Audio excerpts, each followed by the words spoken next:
아멘. 오늘 우리에게 주시는 하나님의 말씀은 신약성경 로마서 8장 38절에서 39절 두 절의 말씀입니다.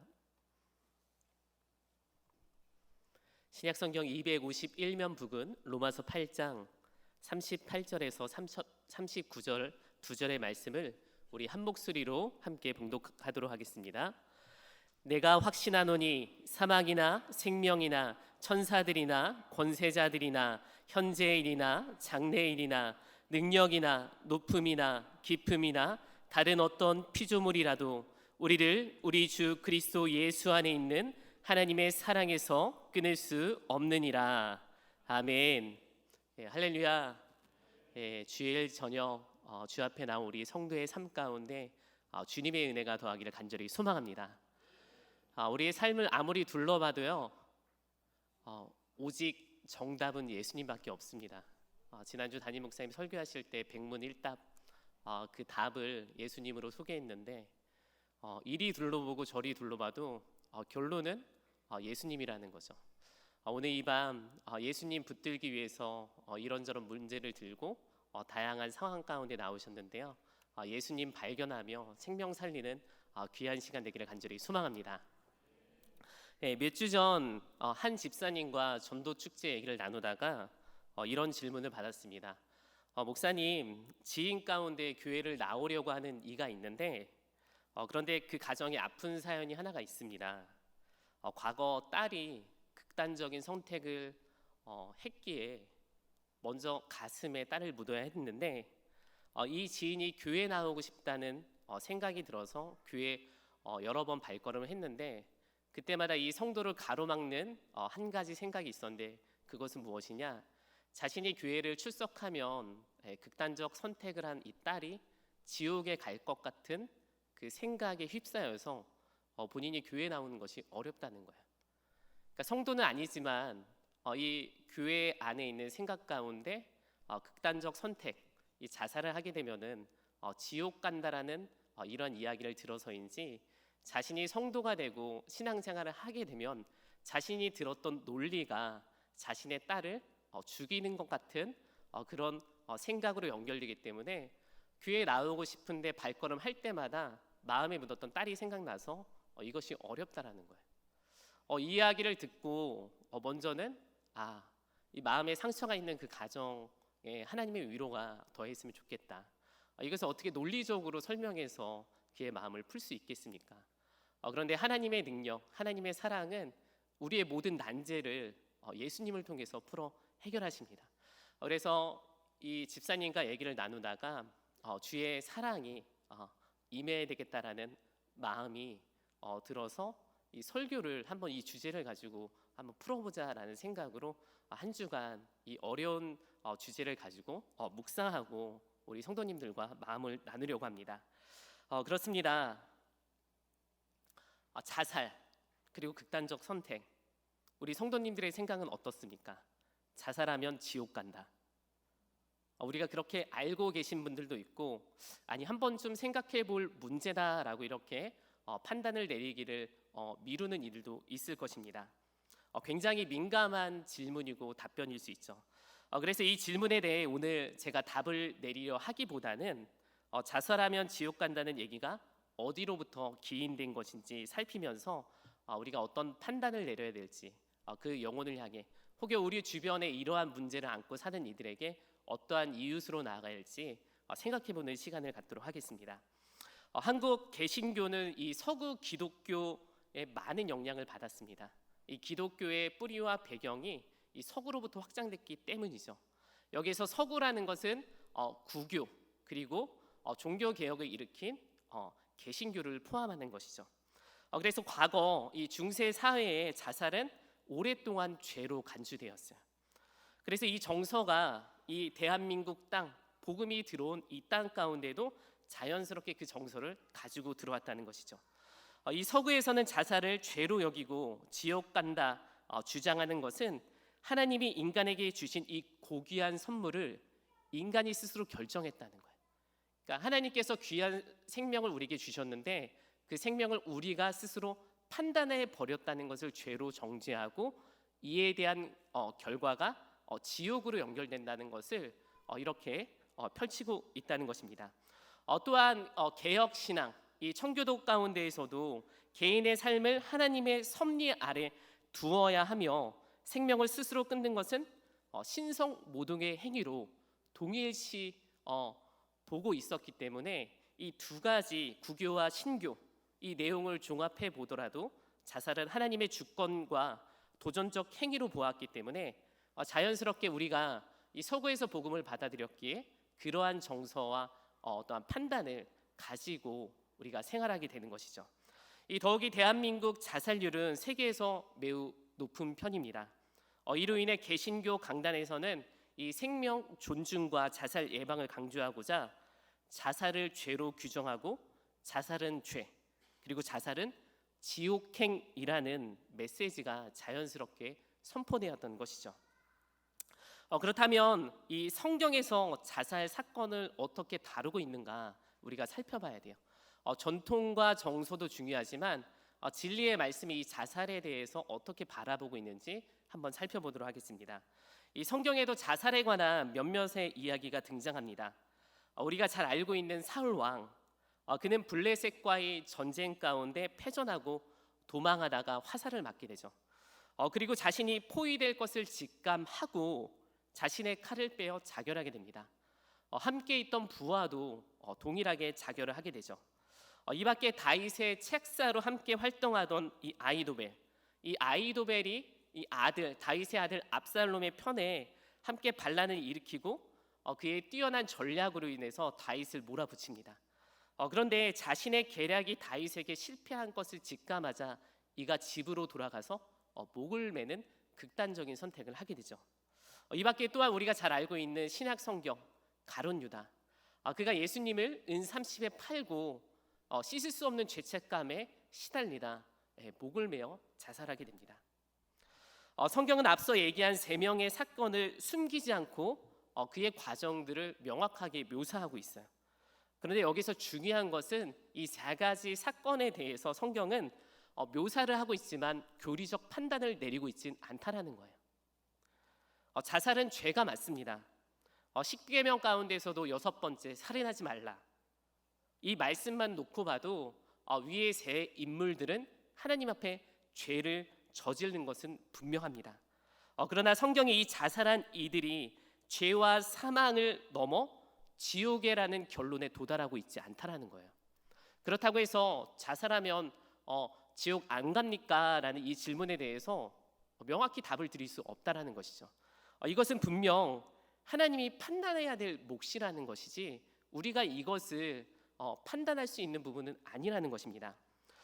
또한 우리가 반대로 생각해 보면 성경에 등장하는 인물 몇몇을 더 살펴보려고 하는데 이 사사기 16장에 삼손이 등장하게 되는데요. 이 삼손 그가 가지고 있었던 힘은 굉장히 놀라운 능력이었고 이스라엘을 상징하는 힘이었습니다.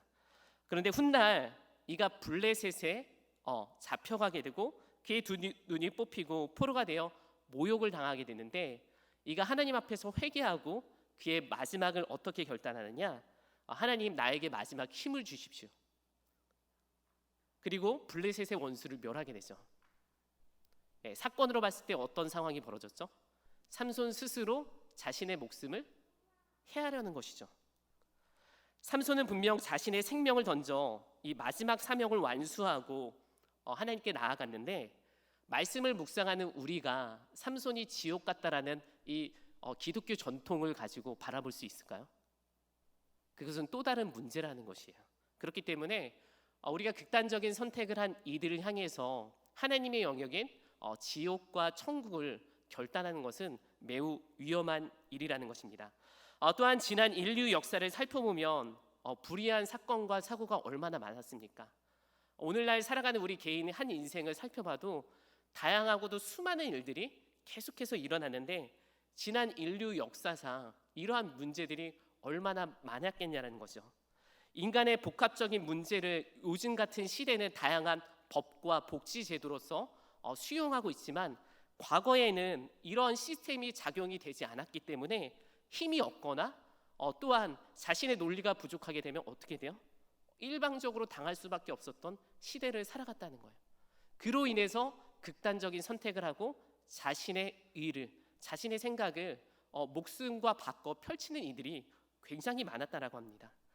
그렇다라고 한다면 오늘날 우리가 종교의 이름을 가지고 자살한 이들에게 저 사람 지옥 갔어, 저 사람 천국 갔어, 누가 판단하겠냐라는 것이죠.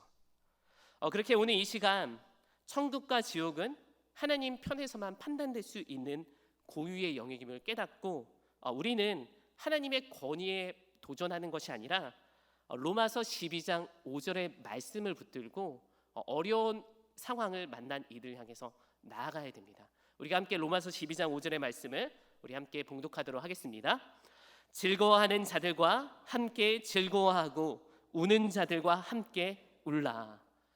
그렇습니다. 우리가 종교적 성서에 이렇게 기록되어 있어 성서의 전통과 기독교의 전통이 이거야 하면서 정죄하고 결론을 내는 것이 아니라 울고 웃는 자들과 함께하는 것이 우리에게 남겨진 몫이라는 것이죠.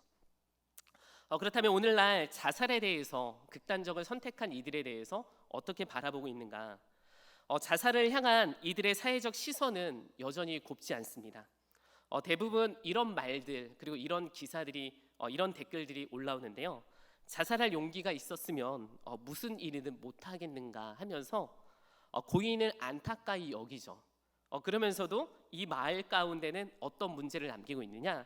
자살이 개인의 노력에 의해서 극복될 수 있는 것이라고 우리는 판단한다는 거죠. 그의 상황이 안타까우면서도 조금만 더 노력하지, 조금만 좀 더 붙잡아 보지 하면 이가 살았을 수 있을 텐데라는 안타까움을 여기면서도 그 근본 가운데는 이것이 인간의 노력으로서 극복할 수 있는 문제라고 보고 있다는 것이죠. 그렇게 과거보다 현대 사회는 이 자살에 대한 이 평가를 개인적인 차원 그리고 노력 부족으로 빚어진 문제와 사건으로 보지 않고 사회적 문제로 좀 더 넓게 보려고 한다는 거예요. 그러니까 이가 왜 극단적인 선택을 할 수밖에 없었을까? 그가 혼자 살아가는 사회가 아니었잖아요. 누군가 어떤 사건과 상황과 제도에 의해서 불리한 위치에 쓸 수밖에 없는데 그것이 계속해서 결핍과 극단적인 상황으로 자신의 상황이 치닫게 돼서 어쩔 수 없이 선택에 이르렀다는 이런 관점으로 오늘 우리 사회가 자살을 바라보고 있다는 것입니다. 그렇다면 성서는 자살의 문제에 대해 어떻게 접근하며 해결하였는가? 이 자살에 대해 다양한 또 이야기들이 나옵니다. 성경에 요나가 그랬고요. 또한 엘리야가 그랬죠. 욥도 그랬죠. 하나님 나를 죽여달라고. 이 사역을 하는데 하나님 믿고 신앙을 지키는데 삶이 너무 극단스러워서 고통스러워서 자살을 주장하지만 하나님이 그때마다 그들에게 찾아가 위로해 주시고 먹이시고 입히셨다는 거예요. 신약성경 요한복음 5장의 말씀을 살펴보면 질병을 치유받기 위해 이 예루살렘 성 근처 베데스다 연못에 38년을 꼬박 기다린 남성의 이야기가 등장하게 됩니다. 유대 전승에 의하면 이 베데스다 연못에 가서 물이 일렁이는 그 순간 천사가 내려오는 그때 자신의 몸을 못에 넣는 그자가 치유받는다는 유대 전승과 전통이 내려왔습니다. 그렇기 때문에 이 38년 된 병자가 자신의 몸을 치유받고자 그곳에 누워 있었어요. 그러나 이 남성에게는 자신의 몸을 움직일 수 없는 한계에 있었습니다. 개인의 한계에 도달했다는 거죠. 누군가 이를 집어 넣어줘야 되는데 우리 너무 잘 알잖아요. 이 한 몸 책임지기도 어려운 시대. 그리고 그때도 동일했다는 거예요. 이 삶을 살아가면 살아갈수록 책임져야 될 것이 너무 많다라는 거예요. 그렇기 때문에 이 누워있는 병자, 가족도 이를 책임질 수 없는 그 상황에 놓여 있다라는 것이죠. 그런데 이러한 유대 전통을 들었던 많은 이들이 베데스다 연못에 몰려들기 시작했어요. 치유함을 받기 위해서. 그래서 이 남성에게는 개인의 한계를 극복해야 됐지만 또한 사회적 한계, 베데스다 연못에서 경쟁적 구조의 한계에 내몰려 있었다라는 것이죠. 만약 내가 뜬 눈으로 베데스다 연못을 38년 동안 바라만 봐야 했다.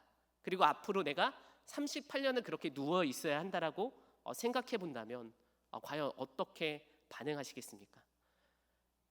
내가 취업한 직장, 내가 가야 될 우리 아이들의 직장과 학교, 전혀 가망 없는 곳에 우리 아이들과 내가 놓여 있다 생각한다면 우리 성도님들은 어떠한 선택을 하시겠습니까? 상상조차 하기 힘든 어려운 문제라는 거죠. 그러나 예수님께서는 그 사망의 그늘에 있는 이들에게 어김없이 찾아가 그들을 위로해 주시고 공감해 주십니다. 요한복음 5장 6절의 말씀을 우리 함께 살펴보도록 하겠습니다. 요한복음 5장 6절의 말씀입니다. 우리 함께 봉독하시겠습니다. 예수께서 그 누운 것을 보시고 병이 벌써 오래된 줄 아시고. 아멘. 네, 그렇습니다. 예수님께서는 우리의 모든 고통과 사회적 구조 속에 갇혀 있는 우리를 바라보셨고, 그리고 우리의 모든 문제를 아시고 찾아오셨다는 거예요. 사망에 갇혀 있었던 우리에게 우리의 아픔을 아시고 찾아오셨다는 거죠. 그런데 이 38년 된 병자에게 예수님이 이 병 나음을 선포하죠. 내가 낫고자 하느냐. 그랬더니 이 병자가 횡설수설해요. 이 38년 동안 그가 개인과 사회적 한계에 갇혀서 그가 이제 낫고 싶은 아무런 소망이 없고 이 정신적 한계에 다다른 거예요. 이 사회적 구조와 개인의 한계에 다다라 예수님께 계속 투정하죠. 그런 이 38년 된 남자에게 예수님이 일방적으로 선포하세요. 자리를 걷고 일어나라. 그런데 여기 한 가지 문제가 생깁니다. 이 38년 된 병자에게 개인적 사회적 고립되었던 그가 나음을 받고 일어났는데 어떤 문제가 벌어졌느냐? 유대인들이 안식일에 사람을 고쳤다는 이 문제가 이 사건을 붙잡고 맙니다. 요한복음 5장 10절과 12절 두 절의 말씀을 살펴보게 되면 이 유대인들이 뭐에 대해서 바라보고 있느냐? 10절입니다. 안식일인데 내가 자리를 들고 가는 것이 뭐라고요? 옳지 아니하냐. 네. 이 38년 된 개인의 한계와 사회적 한계에 갇혀 있었던 이가 일어났는데 유대인이 바라봤던 것은 이 생명을 향한 놀라움이 아니라 무엇이에요? 안식일에 그가 일어나는 것이 옳으냐 옳지 않으냐가 더 중요했다라는 거예요. 또 12절에 보니까요, 유대인들이 계속해서 이 문제가 어디서부터 기인됐는지를 밝히려고 합니다. 12절입니다. 그들이 묻되 너에게 자리를 들고 걸어가게 한 사람이 누구냐? 네, 그래요. 이 생명의 기로에 서 있던 이가 일어났음에도 불구하고 종교적으로 열심히 있었던 이 유대인들이 이것의 옳음과 그름이 누구로부터 시작했느냐, 그걸 더 중요시 여겼다는 것이죠. 이 38년 동안 개인의 한계, 사회적 한계에 허덕이고 있었던 한 사람이 일어섰음에도 불구하고 유대인들에게 가장 중요했던 가치는 모세의 율법을 어떻게 판단하고 해석하고 적용할 것이냐, 이것이 더 중요했다는 것이에요. 이 말씀을 준비하면서 우리 큰빛교회 전도 축제를 준비하는 이 시간, 우리의 내면을 먼저 살펴봐야 될 가장 중요한 시간입니다. 우리가 전도하는 것도 중요하지만 왜 전도를 해야 되는가? 그리고 우리가 어떤 가치를 바라보면서 전도해야 되는가? 이것이 굉장히 중요하다는 것이에요. 과연 내 마음 가운데 한 영혼이 교회로 왔을 때 예수님과 같이 그 영혼을 바라보는 기쁨의 마음이 있느냐라는 문제라는 것이죠. 이것이 해결되지 않고 영혼이 온다 한들 이곳에서 또 다른 개인적 문제와 공동체의 이 한계에 갇혀서 영혼이 죽을 수밖에 없다는 것입니다. 그렇기 때문에 우리가 이 전도 책제를 임하는 마음 가운데 내 가치 판단은 왜 한 영혼을 향해서 반응하지 못하는가? 전도 축제를 하고 선포했음에도 불구하고 내가 한 영혼을 향한 움직이지 못하는 마음은 과연 무엇일까 살펴봐야 된다는 것이죠. 구약의 요나서를 살펴보게 되면 하나님께서 요나 선지자에게 니느웨로 가서 복음을 선포하라고 말씀하십니다. 그러나 요나에게 니느웨는 이방 나라요, 또한 눈에 가시 같은 존재였기에 그들이 회개받지를 원치 않았다라는 거예요. 그렇기 때문에 요나가 가지고 있었던 생각은 무엇이냐? 하나님께 심판받고 사라져야 될 대상과 나라였기 때문에 그가 니느웨로 가지 않고 어디로 가죠? 다시스로 가게 됩니다. 그러나 하나님은 그런 요나를 계속 몰고 가세요. 왜냐? 그의 잘못된 생각과 마음을 바로잡아주기 위해서 물고기 뱃속으로 몰아가게 하십니다. 그래서 다시 요나가 순종하는 마음으로 니느웨로 가서 복음을 선포하게 됩니다. 복음을 처음 접했던 이들이 놀랍게도 그들이 기르고 있었던 가축에게도 물도 먹이지 않고 하나님께 회개하는 놀라운 사건이 일어나죠. 그런데 요나에게 한 가지 해결되지 않은 문제가 있었어요. 그거는 그 안에 자리 잡고 있었던 정의, 하나님에 대한 공의가 해결되지 않았던 거예요. 그들은 분명 심판받아야 되는 것이 마땅하지만 그가 회개를 선포하고 복음을 전했음에도 불구하고 그들이 회개하고 하나님에 나온 그 사건이 탐탁지 않았다는 것이에요. 그래서 그가 동산 위에 올라가서 과연 저들이 심판받을지 하나님이 어떻게 하실지 지켜보고 있었다라는 거예요. 마치 유대인들처럼 율법을 중요시 여겼던 그들의 가치 판단처럼 그들을 지켜보고 있었습니다. 때마침 태양볕이 내리쬐는데 요나에게 이 박넝쿨이 그에게 그늘이 되어 시원하게 가려주고 있었는데 시간이 지나자 이 박넝쿨이 사라지게 되죠. 그러면서 성을 내는 그 요나에게 하나님이 다가가서 요나야, 네가 이 박넝쿨 하나도 중요하게 여기는데 내가 이 앞을 분별하지 못하는 니네의 성의 12만 명의 사람들은 어찌 귀하게 여기지 않냐라면서 요나서가 이탈락 되게 됩니다. 사랑하는 성도 여러분, 오늘 무거운 주제로 시작하여 한 영혼을 바라보는 예수님의 마음과 사랑으로 설교를 마무리합니다.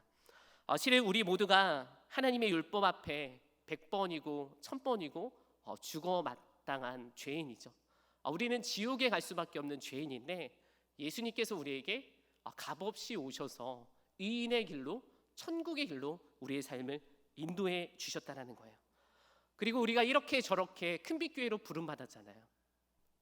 그리고 이곳에서 예수 그리스도의 복음을 듣고 다양한 상황과 사건을 맞이하면서 어떻게 해요? 요나처럼 예수님이 우리를 물고기 뱃속에 있다가 또 니느웨 성 앞에 세웠다가 동산 위에 세웠다가 하면서 우리가 왜 전도해야 되는지 그 이유를 분명히 깨닫게 해주고 계신다라는 거예요. 그래서 우리가 많이 전도하는 건 이것도 물론 중요합니다. 그러나 왜 전도해야 되는가? 그거는 우리가 죽을 수밖에 없고 지옥에 갈 수밖에 없는 영혼에게 값없이 다가오신 예수님, 우리의 모든 상황을 아시고 보시고 계셨던 그 예수님의 마음처럼 우리가 다가갈 때 우리가 이것이 전도 축제를 넘어 예수 이름 전하는 아름다운 축제가 될 것을 저는 믿어 의심치 않습니다. 다시 한번 우리 한 주간 예수 그리스도의 복음을 내가 어떻게 증거해야 되는지, 내가 어떻게 빚진 자가 되었는지 묵상하면서 삶의 자리로 나아가는 아름다운 성도의 삶이 되기를 간절히 소망하며 이 시간 찬양과 기도의 자리로 나아가겠습니다.